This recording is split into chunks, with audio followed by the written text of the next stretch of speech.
तो ब्रह्मा जी ने दूसरे स्वरूप में प्रकट होकर के अपने मूल रूप से भी बड़ा काम ब्रह्मा जी ने किया।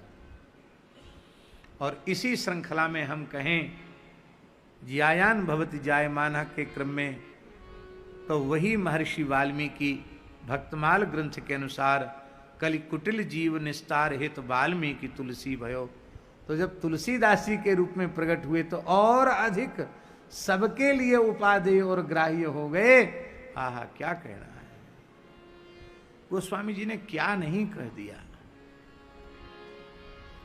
आपकी बात आप जाने, गुरुजनों के चरणों में बैठकर दो चार अक्षर पढ़ने का सुनने का जो सौभाग्य मिला, दास तो बार बार भीतर से यह निश्चय करता है कि संभवतः इस युग में गोस्वामी तुलसीदास जी के जैसा महापंडित न भूतो न भविष्यति।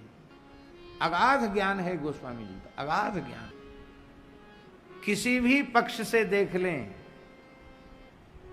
धर्म संघ वाले गुरु जी एक बात कहते थे, वो कहते थे एक बार धर्म सम्राट स्वामी कृपात्री जी महाराज ने कहा था कि संतों के प्रति मेरी अगाध श्रद्धा है,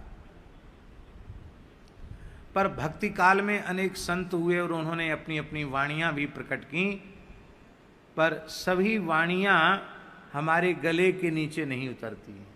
सभी संतों की वाणियां हमारे गले के नीचे नहीं उतरती हैं। केवल एक तुलसीदास जी महाराज ऐसे हैं जिनका संपूर्ण साहित्य ग्राह्य है, क्योंकि एक अक्षर भी वेदादि शास्त्रों के विरुद्ध अथवा वर्णाश्रम व्यवस्था के विरुद्ध एक अक्षर भी गोस्वामी जी ने नहीं कहा। इसलिए बोले संपूर्ण वेदों के शास्त्रों के पुराणों के परम परम निगूढ़ तात्पर्य को भाषा में अभिव्यक्त करने की सामर्थ्य गोस्वामी तुलसीदास जी। वाल्मीकि तुलसी भयो तो और अधिक वो उपयोगी हो गए, और वाल्मीकि ही श्रीमद् रामचरितमानस के रूप में प्रकट हो गया तो जन जन का हार हो गया, सबका पाथेय हो गया।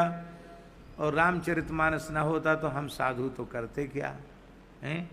कितने लोग जो केवल मांगने खाने के लिए ही ग्रंथ का आश्रय लिए हैं, उनकी भी उदर पूर्ति मानस के द्वारा हो रही है।